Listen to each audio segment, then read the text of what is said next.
घुङ्गी पानीमा पाइने एक प्रजाति हो। तराईमा बस्ने अधिकांश मानिसले यसको उपयोग गर्छन्, तर यसको उत्पादन न्यून मात्रामा हुँदो रहेछ।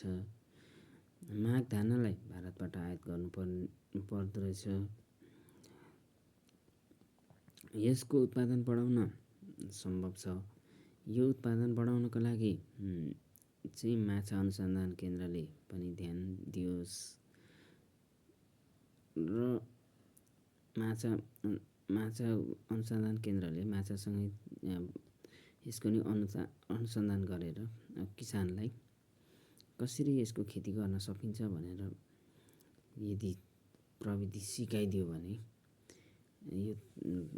यसको उत्पादन तराईमा त सम्भव छ नै, पहाडमा नि कतिको सम्भव छ, त्यो त विचार गर्ने बाँकी छ।